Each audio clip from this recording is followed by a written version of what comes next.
half boy, half god, all hero.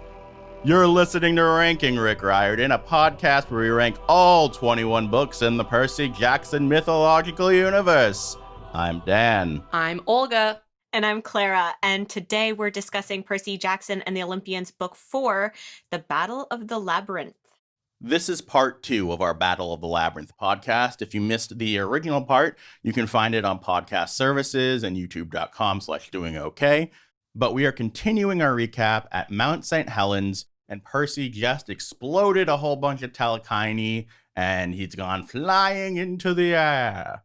All right, I just want to say I like the telekines watching your changing bodies video. Yeah.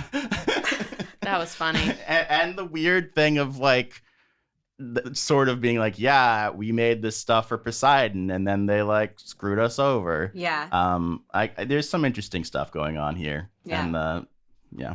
I do have to say, I had a really hard time picturing Me what they too. were supposed to look like. I know. I've tried to find pictures of them. I still don't really understand what they're supposed to look like. Yeah, They're weird creatures. I saw some fan art, and I was like, sure, I guess. But I looked it up after I was done with the book, so it didn't really help at the time. Well, the other thing is the audiobook, the voices are so weird. They're like, Yeah. That makes sense. It's like if a seal could talk. Yeah. So when Percy wakes up, he finds himself on the island of Ogygia. He meets Calypso, a daughter of Atlas, who was exiled to this island for supporting her father in the First Titan War. She falls in love with Percy and offers him a choice: to stay with her and become immortal, or to leave her and help his friends. Hephaestus visits them and helps Percy realize that Rachel's clear sight could guide them through the labyrinth. Percy decides he must return to his friends, and Calypso sends him on his way with a magical raft. I felt traumatized by this scene. This was like very adult and heartbreaking. Yeah. Maybe a little too advanced for some younger readers. Yeah, I remember really liking the Calypso stuff. Like, if I was gonna be critical, I'd say it kind of slows down the story, but I don't mind that. It kind of breaks up constantly being in the labyrinth. Yeah. Any thoughts, Claire? I love the feeling of it. I agree. Yeah. It feels much more like lyrical. It has a completely different feel to the rest of the like very fast action. And I like the change in pace because it helps you appreciate the action more too, that you've stepped away from it. And it feels very like magical, otherworldly. You've stepped out of time. I liked it a lot. And sad. Yeah. And sad. And I love the ending with him putting the flower in Manhattan. That was cute. The other thing, I mean, I'm again not going to say specific spoilers, but the sort of aftershocks of this throughout a bunch of later stuff is really great too. Whoa. So it's Cool. It's almost like going back and reading this is like it's even better now, having read other stuff. Okay. So. In a weird way, I think my brain had a lapse, and I thought that I was like reading this in the context of Percy being in his 20s. Yeah. Like, I just really didn't picture a teenager here. Yeah. And I feel like maybe that was actually, so we watched Haunting of Bly Manor. I love that. A few much, weeks ago. Yeah. It's so good. Or a few months ago, I should say. And I mean, plants are important there, and like love. Yeah. So I kind of feel like I brought some of that emotion into Yeah. this, and Percy being like traumatized and being like, part of me will always regret leaving. Yeah. I was like, whoa. Yeah. Like the idea of having lifelong regret like that is not an easy thing that I think young adult readers can process. Yeah. But that is kind of like the bittersweet nature of growing up. So It's probably the best stuff for Percy in the book, I would say. Yeah. Yeah. I think it's also one of these moments where you realize why we liked it so much in high school too. Like because yes, it's maybe in theory aimed a little bit more at like middle-aged readers, But then you get stuff like this that is really for it's Percy being 15 or Wait, when you say however middle age, you mean like middle school, middle right? yeah, sorry. Okay. Yeah, I was about to be like, what? We're not there yet. No. Yeah, middle school age. Yeah, But stuff like this is more advanced. Yeah. And for like even advanced for a 15-year-old, but it makes you feel like that those teen years are important and significant. Yeah, definitely. I love Calypso. It's a great moment. So, heartbreak aside, Percy and Annabeth reunite at his funeral. Woo! And he tells her Rachel can guide them through the maze. And at this point, Annabeth's like, I understand why she's not so happy. Yeah. This is understandable. She just kissed him. Yeah. And then he Crazy. died and was missing for 2 weeks. And they then were it's about to like- burn his shroud, and he crashes his own funeral pyre. Yeah. And even though she's not the best to Rachel, which can be kind of annoying to read, I also appreciate that, to me, it is at this point about pride too, where it is, this is my quest, and I have to rely on a mortal to deal with this, and like, how insulting is that to your pride? Like, Also, she's not even the one who figured this out. Yeah. Like, Percy just kind of says, like, actually, it is still about me and people I know. And And people you hate.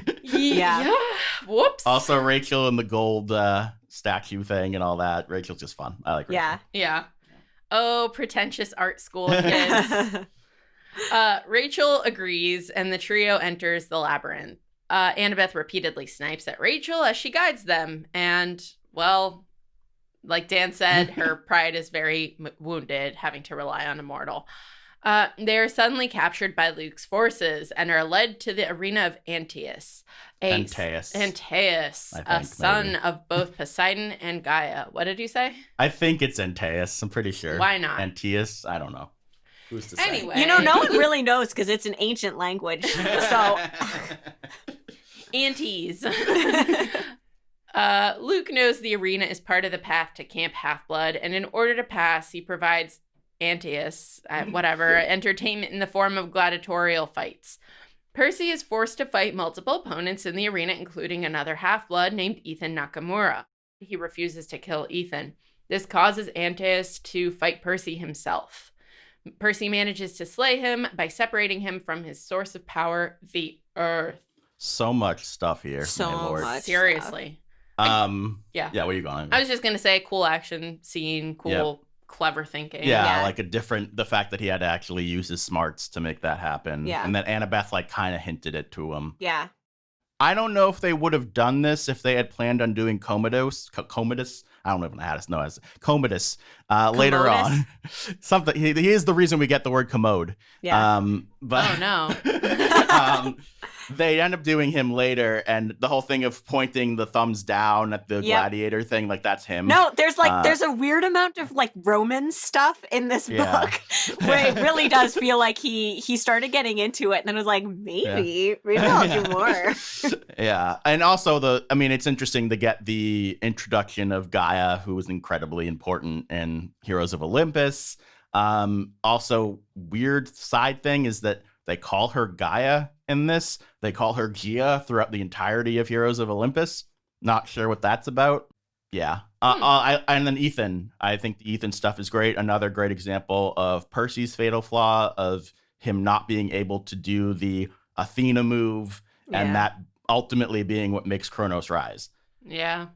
To escape Luke's forces, Percy uses the Stygian ice whistle Quintus had given him earlier and summons Mrs. O'Leary.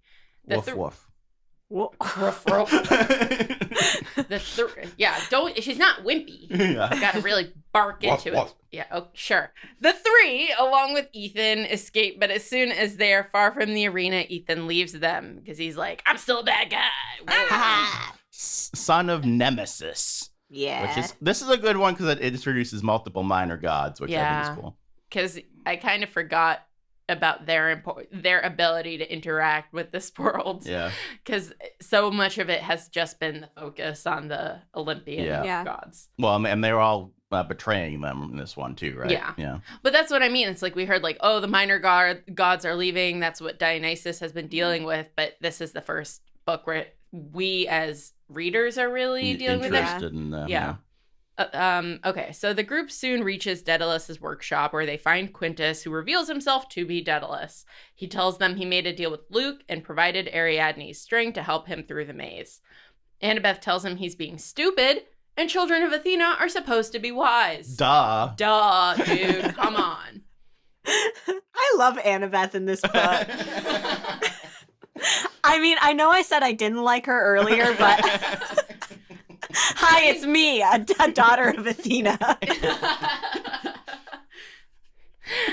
I mean, Annabeth's right. Yeah. Like, he's being stupid. Yeah. So, come on, dude. Yeah. Kelly, King Minos, and some of the other enemy forces arrive with Nico in tow.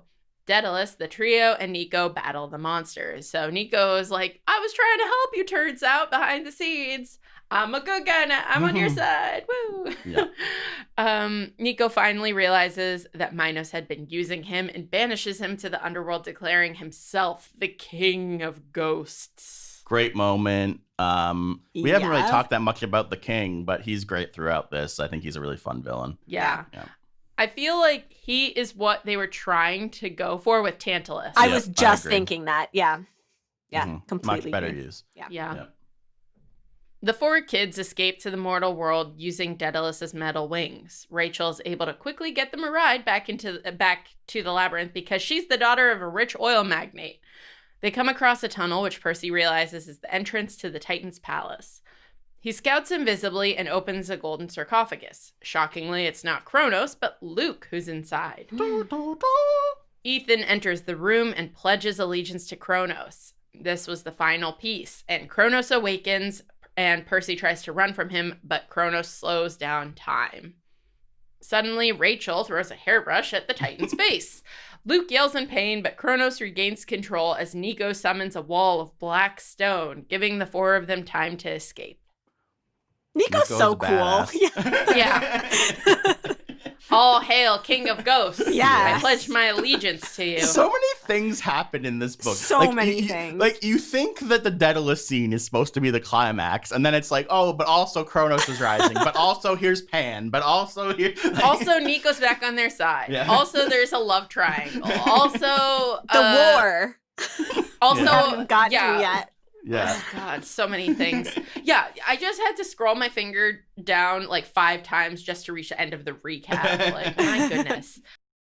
Percy and Annabeth argue about Luke. Percy tells her that Luke has turned completely evil, but Annabeth refuses to believe it. They find Tyson and an unconscious Grover. They manage to wake Grover, and together the 6 finally enter Pan's last resting place. The god asks Grover to spread the word that Pan is truly dead, as his domain is much too damaged to be saved. The nature folk can't keep waiting for someone to save them. They must take the challenge on themselves. Pan finally dissolves, and a small curl of white mist enters the 6, with Grover getting a bit more than the others. Love it. I love this. I love the whole the great god Pan is dead thing. Mm-hmm. Great culmination of Grover's arc up to this point. Yeah. The whole message is great of like everybody needs to take up the mantle cause. Yeah. I think this again continues with this book kind of showing adult themes. Mm-hmm. Yeah. Like they are heroic. This was what Grover's life was about, his story up until now, the meaning behind everything. And it's not that he fails because he succeeds in finding it. It's that even when you do everything right, even when things line up, sometimes you just don't get what you want. Yep. And you need to work even harder against even more impossible circumstances if it's worth it to you. Well, and the message of you can't just wait around for someone to save you. Yeah. You have to make it the change happen for yourself, I think is really adult too. Yeah. And the fact that they brought Rachel's background in connection with this too, I think is really interesting because Rachel is very much the, love triangle character. Right. So giving her that extra oomph, I think helped a lot. Yeah. They did a lot to make Rachel an actual person as opposed to just an obstacle. No, he definitely did. I will give him that, much as I'm not a fan of the love triangle. Yeah. I mean, giving her the clear sight, giving her the artistic interests, the backstory, all that stuff. Like, she is a real character. So the thing that to me actually saves her and makes her a real character beyond just a love triangle thing is that with her artsy stuff and her hobbies, she could just be like the quirky girl. Yeah. Like the artsy, quirksy kind of like like the quirksy. Like, she's smart. She's not ditzy. Yeah. Even with her other or spacey, zony, whatever, like that art girl trope is. But the fact that she has this thing and feels the weight of her father's, like, you know, what he's doing and wants to work with this group and take on Pan's, you know, final words. Like, and she's grounded a bit. And we didn't really give credit to the fact that she and Annabeth, like, connect by the end. So, Yeah, Annabeth gets over it. The more we talk, the more I'm liking this book.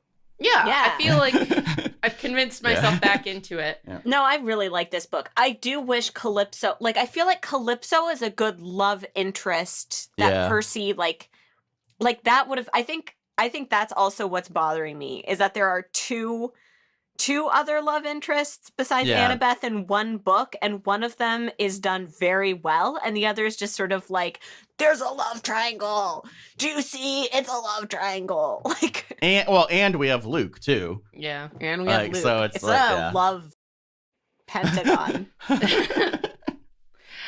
The gang makes it back to the camp as they prepare for war. The campers, along with the satyrs, nymphs, and Chiron, do their best to hold off the enemy forces. Daedalus, Mrs. O'Leary, and Briarees. Yes, I don't know. I forget already. 100-handed one. Arrive and help them turn the tide and defeat Campe. Even with the extra help, camp is still being overrun until Grover unleashes Panic, a gift from Pan, and the enemy forces scramble back to the labyrinth. I don't think I've been able to follow a battle, like, description in a book as well as I did this one. Yeah, definitely. I also appreciate that they killed off Dionysus's child. Yeah. Because that was a nice extra thing for him. Yeah. It grounds him. This is a book that shows the heroes don't always get everything they want. They don't always, just because they're on the side of good doesn't mean they're not going to have casualties or struggle. Yeah. And I don't know. It's just very well done in that you feel it, but it's not like traumatically written, if that makes sense. Yeah. It's like very much age appropriate, but it's still very well, it's still gripping for adult readers too. Yeah. And I appreciated that Percy realizes he didn't even know this kid's name. Yeah. Which I thought was a really humanizing moment for Percy. Well, it's also kind of interesting because, as a reader, he's mentioned the Dionysus kids like multiple times, but never said their name. So he just never got to know them. And I thought that was a really mature thing to add for Rick Riordan as well. Mm-hmm. Like, that was just good. This is good. Yeah. It's realistic. Mm-hmm. Yeah. This is the best written book so far. Yeah. Yeah. I think there's an argument for that, sure. Okay. Yeah, I really like the third one too, but I'm not saying that necessarily this is my favorite book so far.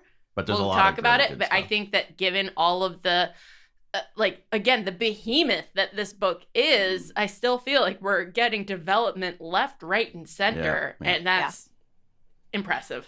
Also, I like that there's only 2 Dionysus kids and they're twins, showing that Dionysus isn't running around that often. Yeah. Because the idea is that he cares about his wife more than most of the Olympians. And their names are Castor and Pollux, and the myth behind that is like one of them dies, and because they're twins, they actually work out some deal where they each like live like every other day or something, so that they can both still live. I'm pretty sure that's how they worked it out, but they That's cool. Oh, that's cool. I appreciate the headcanon now. Yeah.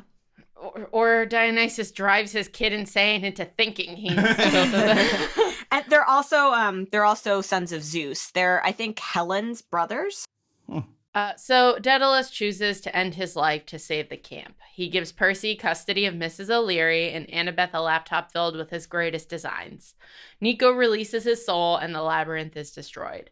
You know, something we didn't really talk about is the fact that Daedalus is like, I'm an automaton this whole time. Like, that was really cool. Yeah. I really like that fact that he made himself immortal in this way. That was just like a really interesting way of making him still alive. Yeah. I don't know. And also that he's not even the one who came up with it. Mm-hmm. I thought was cool too.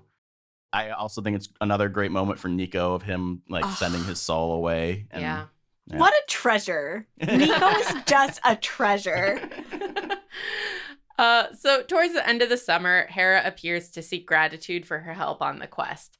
Annabeth offends her by remarking that though she is the goddess of family, she only cares about perfect families. Hera replies that she will remember this insult and disappears. I will send cows after you. I will also remember this incident. Not over it. Lastly, Percy returns home and Poseidon arrives for Percy's birthday. Yeah, so I love the thing with Sally being like, oh God, my boyfriend's here, my ex is here. Everyone's uncomfortable. And Paul's like, hi. Hi, Percy's dad. Cool, nice to meet you. And Poseidon's like, hi, everyone. Cool party. I'm going to go talk to my kid now. And then he's like, Paul, nice to meet you. My name's Poseidon. and he's like, oh, Poseidon, huh? He's like, yeah, it's one of the things I've been called. I've been around. I've had many names. And it's like, what a weird guy. Yeah. And they talk about Antaeus because Percy's like, well, what was up with that? He like said that he was doing it for you. And he's like, well, my kids are crazy. Yeah. Well, he says people do all sorts of bad things in the name of gods or something. Again, like super mature. Yeah. Poseidon tells Percy that he is his favorite son and gives him a sand dollar before leaving. Nico suddenly appears at the window, or at the fire escape, I should say, claiming that he's found a way to beat Kronos. Percy invites him inside, saying they have a lot to talk about. Yeah. Ooh, mystery. They have cake. Yes, they do. All right, so that's the book, guys, and it's a long one and it's a good one, and I'm excited. So now we shall rank Rick Riordan. This one's so easy. Oh, really? For me, the hero. Yeah, this is very easy for me. Okay. So starting with best hero, right now our list from worst to best is Clarice, Thalia, Tyson, Zoe, and Percy. I nominate Nico, Annabeth, Rachel, Daedalus, and Grover. Okay, so obviously Nico. Obviously Nico, and he's the best. What? I can't put him over Percy. I can't either. Yeah, I'm sorry. he's second. I'm sorry. All right. Wait. I'll bide my time. I'll remember this. He might move over Percy eventually, but he right will. now. Okay. Oh my. Okay. I think there's arguments for Daedalus and Grover as a second option. I think it might be time for Grover. I'm not saying he has to place high, but he did save the entire camp. I think he should. Oh God, does he go between Clarice and Thalia? Oh, I was thinking between Thalia and Tyson. I was thinking last. Maybe above Clarice. Yeah, above Clarice. All right, let's do that. All right, cool. I'm good with that. So the new order is... Clarice, Grover, Thalia, Tyson, Zoe, Nico, and Percy. Yep. Much to Clara's chagrin. It's all right. I'll just wait. Next up, best god. Ares, Hades, Hermes, and Artemis. And I nominate Hephaestus, Hera, Pan, and Poseidon for this book. Hephaestus and Hera have to go on the list. I think Hephaestus and Pan have to go on the list. I think Hephaestus and Pan have to go on this list. Again, I will wait. I will wait. It'll happen. Yes. Your perfect ranking, your perfect family ranking. My perfect family ranking.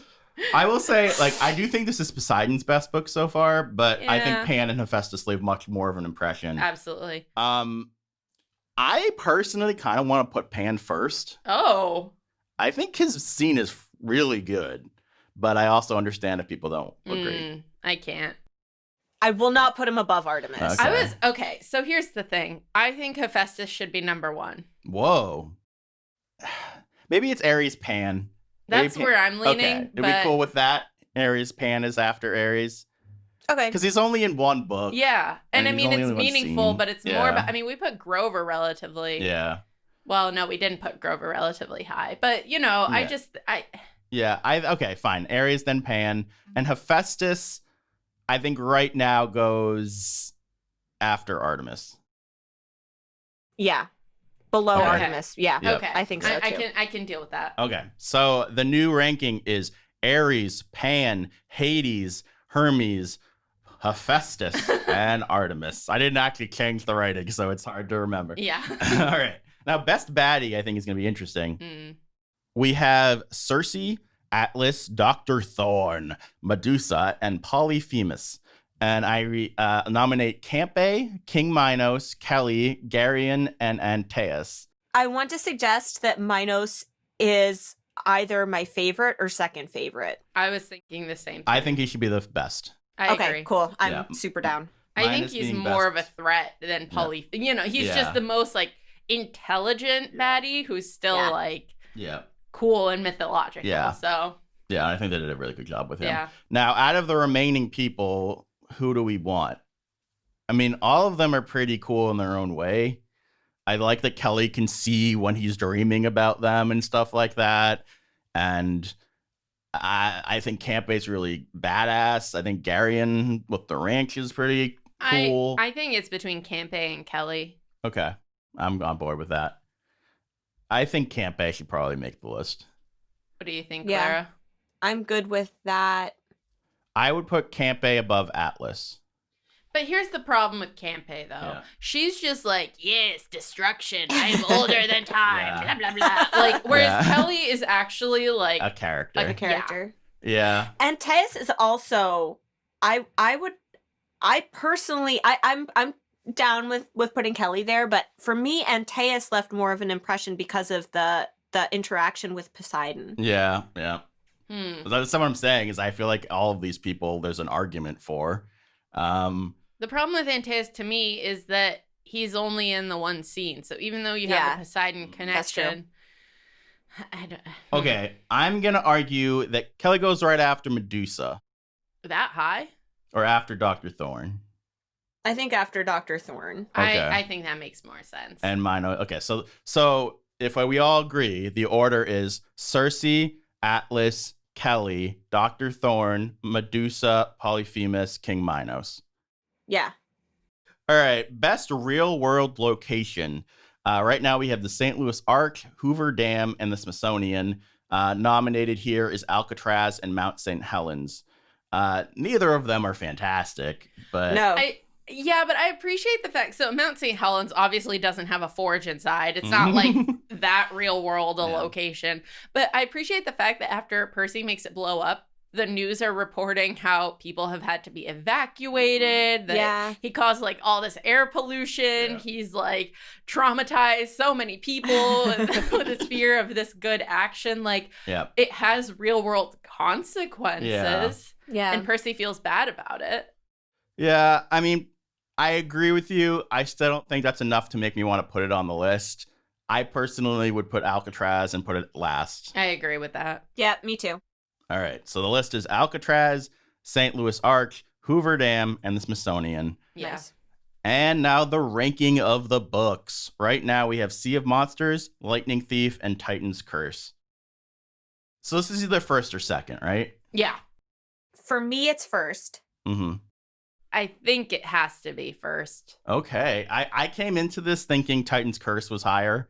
I think doing this podcast has convinced me this is the best one. This was such a skillful book, and for all of the things that, you know, I feel valid to criticize in it, it just gives it's just a masterpiece of so far of what it's achieved in young adult writing and young adult fiction. Yep.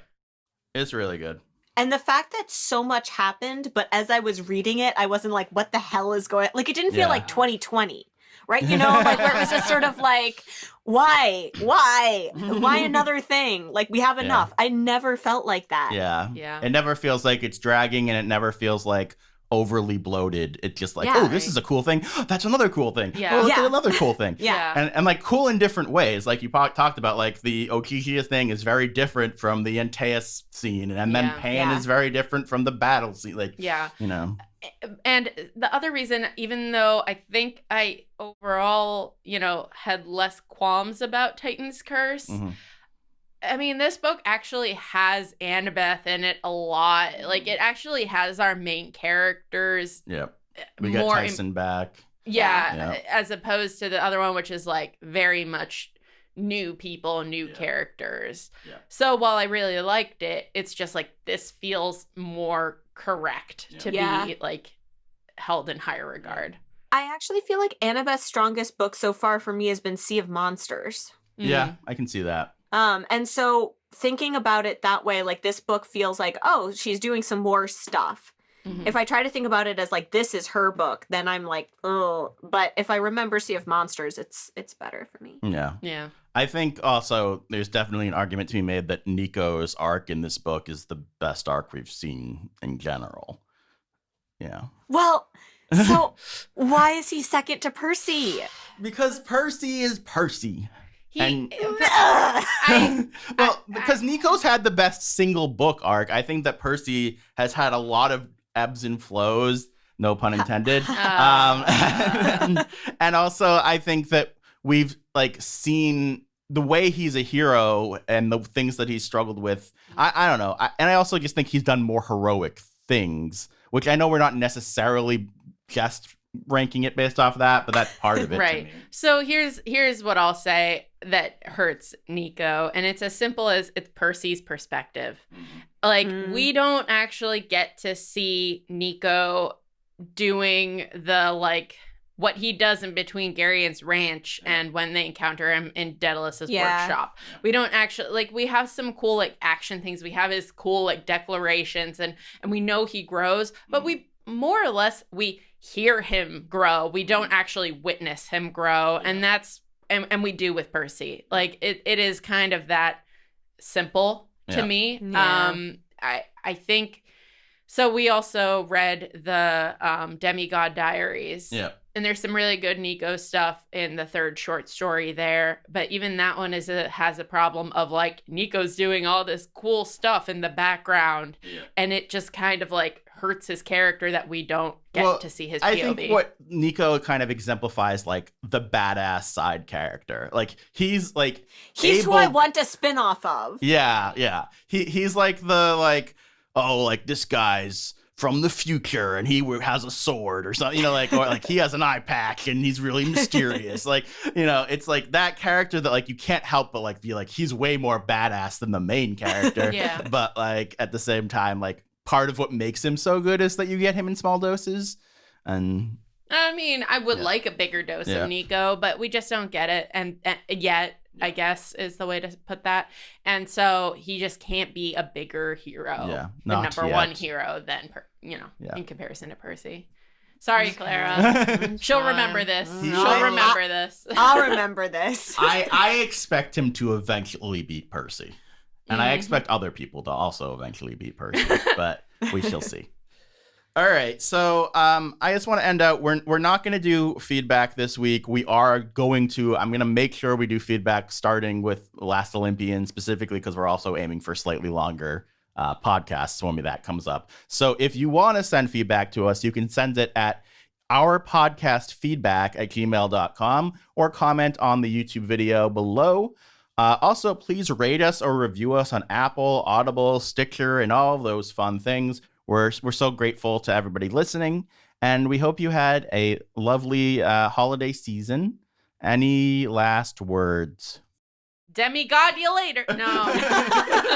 Demigod you later. For the gods. Someone say something else, please. Long live the King of the Ghosts.